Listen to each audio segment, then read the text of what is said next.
Mag-overhaul tayo ng Honda Click na 125. Ayan, kailangan ko kasi i-video to mga sir. Dahil itong unit na to ay iniwan na sa atin. Pabalikan na lang daw. At nag-full payment na rin para dun sa pag-overhaul sa makina. Kaya tayo mag-overhaul dito dahil yung tunog ng makina niya, pandali mo? Hindi, susi niya. Kuya natin yung susi saglit. Okay, pandali natin. Para kung sakaling ganito yung tunog ng motor ninyo, alam nyo na kung ano yung problema. Ayan, rinig nyo yung tunog. Ayan, rinig nyo yung tunog nya.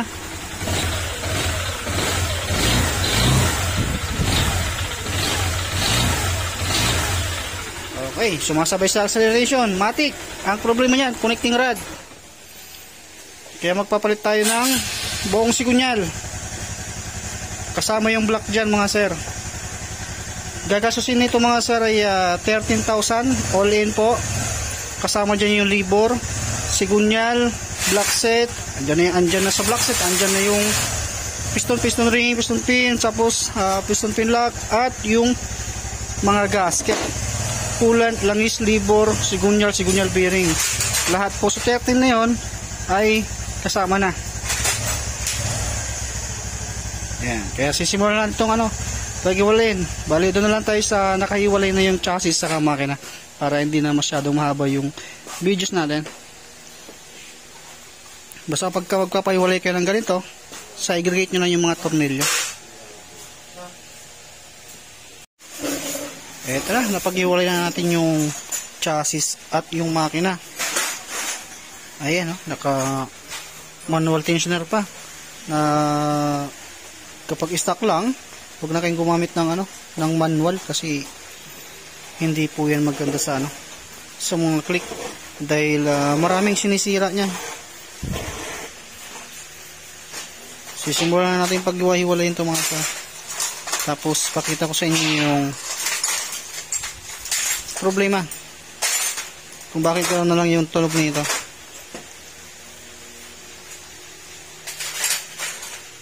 Sa pagka tatanggal kayo nito, iwalayin nyo na lang yung mga pisa. Kung pisa sa head, sa isang lagayan ng ganyan, ilagay nyo dyan. Kung sa pisa naman dito, sa isang lagayan ng ganon, tabi nyo rin. Para hindi kayo malito kapag once na nagsasauli kayo ng makina. Okay, klas-klasin mo natin ito mga sila.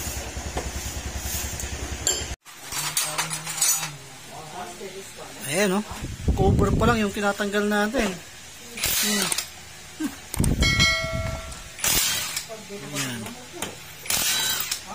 Iingit talaga yung makina mo dyan. Yan Kaya minsan nasa atin din yung yung itatagal nung ng motor natin Kapag ganyan, hasama mo, masisira talaga makina mo dyan. Kaya pala umingay ka agad. Kiss mo! Kiss mo si Kapulo.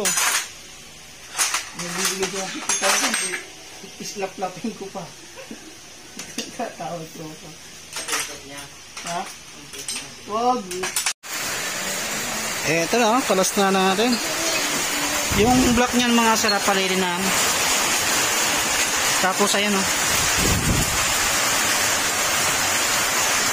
hindi naman siya kalampag mga sir. Connecting rod lang talaga yung natamaan dyan.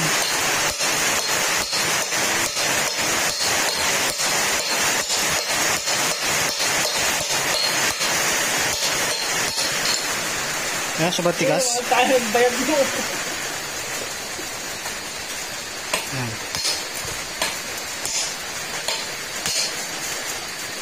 Kailangan pa natin siyang sinsilin para lumabas yung sigunyal. Hindi po yan kalampag, connecting rod lang. Problema niyan, masisira talaga yung makina mo kapag ganyan yung langis.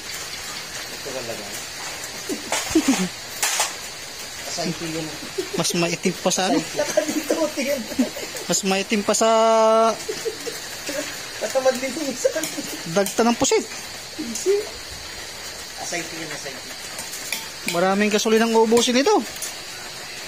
Kaya ang gagawin natin mga sir ay lilinisan muna natin to. Dahil gusto ni may-ari bago. Pero ayun nga, bibili nga siya ng pisa niya.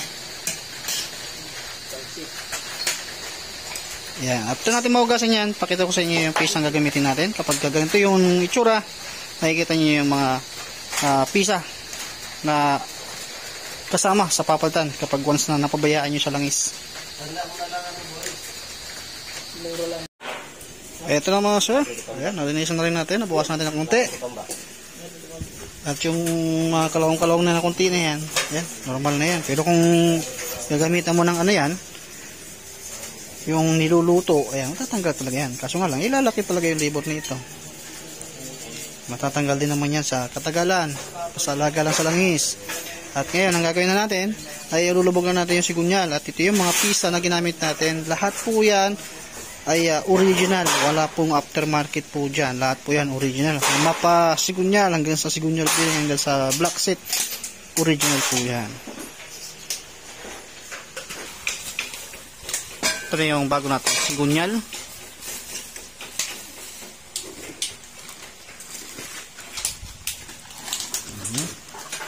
Tapos yun yung bearing naman.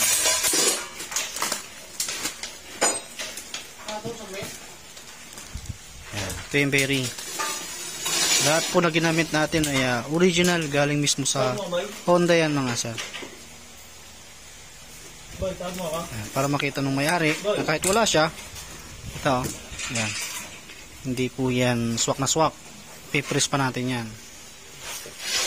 Okay, pipress niya muna doon sa ating press. At maya maya, painitin natin to sa loob ng 15 minutes. Saka lulubog natin yung crankcase. Yung sigunyal pa, lulubog natin sa crankcase. Ayan, nilubog na natin yung bearing yan. Okay, ready na natin na maisalpak dun sa kanyang crankcase. At gagamit tayo ng butane dyan mga sir.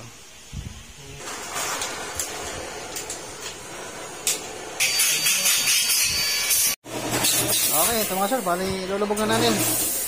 Naka-mic naman ako eh. At medyo maingay yung background natin. Ayun, nahilaw. Okay, ulit. Yan talaga mga sila kapag once na nahilaw yung ating pagpapainit, hindi mo talaga may papasok ng sureball dyan.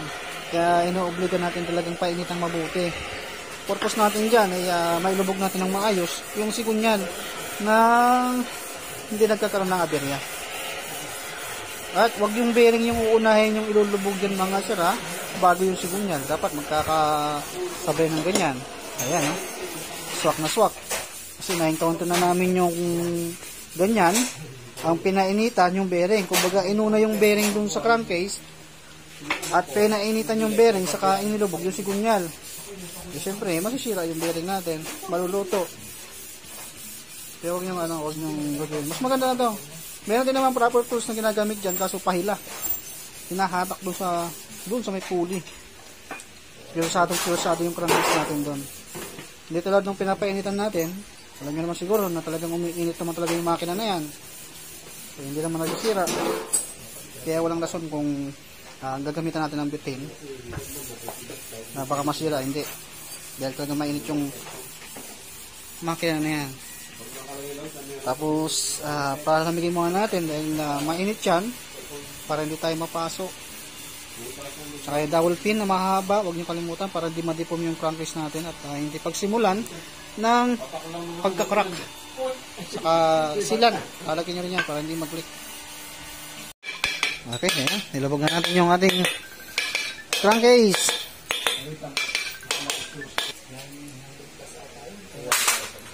Oh, 991K po.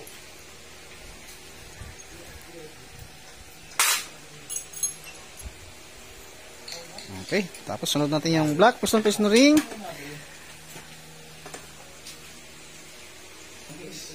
Valve seal, ayan, ay kabit na rin doon. At nare-grinding compound na rin. So dito salpak-salpakan na ito mga sa. Ito na mga sa, nakikabit na natin yung bagong black piston ring, piston pin, gasket, base gasket, valve seal, ayan, tapos na valve clearance na rin, 10 saka 24 naman. Sa timing naman, ito ay kumuha sa magneto at yung sprocket cam chain natin pag ganun dapat. Yan, tapusin mo natin ito mga sala. Tapos kapitan natin sa chassis nya. Ito, kapitan natin. Ito mga sala, nabuhan natin yung makina. Ready to salpak na ready sa kanyang chassis para mapaandara natin ito mga sala. Tapos manual tensioner, tinanggalan natin. Binalik natin yung stock. Totally binigay ko na lang yan. Pero yung manual tensioner niya, ibigay natin sa kanya yan baka hanapin niya. Kasi para sa akin, hindi magandang gamitin yung manual tensioner.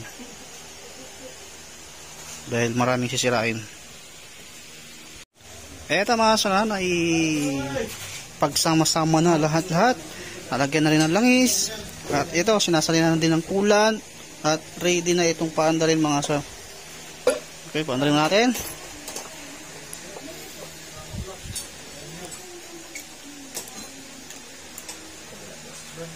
Yan, 108.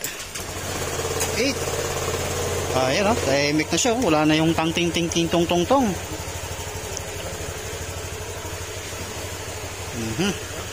Gusto. Pero pagka mga sala, kailangan pa rin itong i-break in. First 500, kailangan makapag-change oil. At ang kilometer, ang pinaka-maximum mo lang ang speed pala ay 60. 60 lang muna.